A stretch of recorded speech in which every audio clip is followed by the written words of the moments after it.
Hey guys, here's just a quick little assistance with solving these problems, maybe to help recap what's in the reading so that you guys are equipped to handle the questions.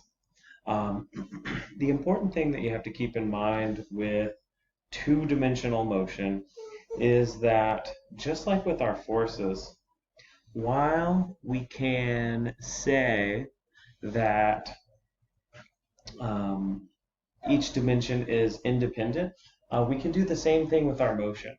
So there's kind of two examples that they work through, but they work essentially the same way, and that is that you have to kind of break things up into horizontal and vertical motion.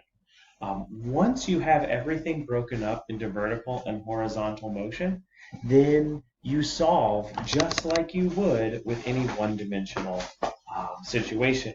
Now, for projectiles, the one thing that is always going to be the case if we're talking about free fall is that in free fall, our acceleration in the vertical, well, that AY, is just going to be equal to the acceleration due to gravity.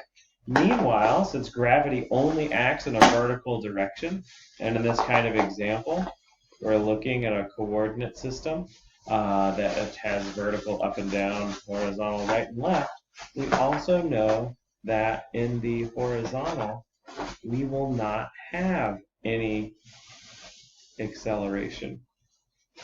So our acceleration will be zero in the horizontal direction. That means that horizontally, my motion is going to be just following constant velocity motion, while in the vertical, my velocity, displacement, all of those things will follow projectile motion or free fall motion. So if I want to know how far horizontally this is going to go, well, I know that the change in my position is just going to be equal to my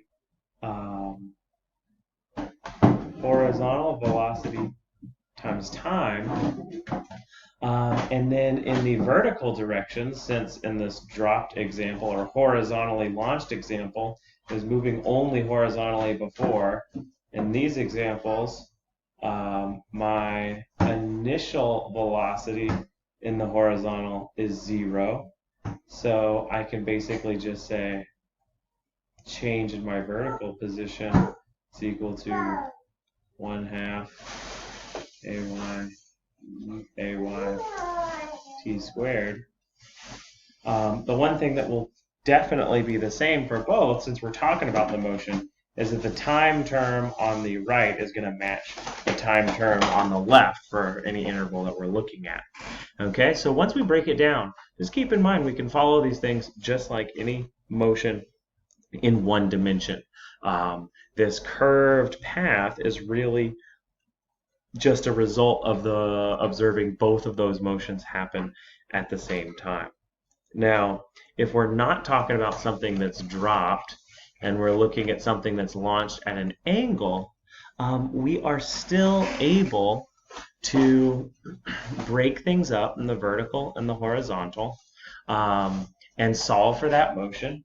And as before, we're really just looking at our horizontal motion being constant velocity motion, and our vertical motion being the same as the motion of something that is launched upwards, slows down as it gets to the top, comes back down, speeds up as it goes down. So once we have those things broken up and we recognize those things like my horizontal acceleration is zero while my vertical acceleration is gravity, you're essentially solving these two things as two separate problems. Normally, when we talk about the projectiles, the thing that we have to focus on is how long it's going to be in the air. And really, if we're talking about how long is it going to be in the air before it hits the ground, then that's going to come from my vertical motion. So I can just go up and down there. Now, one thing to keep in mind with that equation, that looks like um, y final, oh, this is getting ugly, is equal to y initial plus vy, okay, y initial t plus 1/2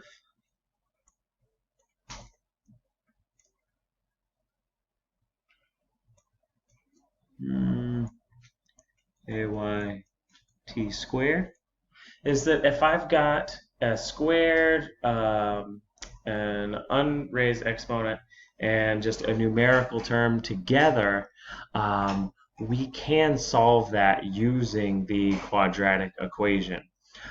Basically, in terms of the coefficients, what we would keep in mind is that essentially, if I can arrange this so it's all equal to 0, like let's say we say my final position is 0 when I hit the ground, then for that quadratic equation, this 1/2 a essentially is your a term. This is going to be your b term, and this is going to be your c term, and we can use the equation for t. T is going to be equal to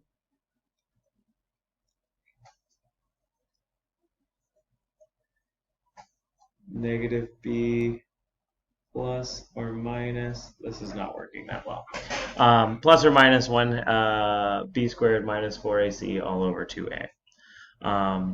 Hopefully that'll get you far enough along with the reading. I just thought I'd add this in as a little bit of extra support.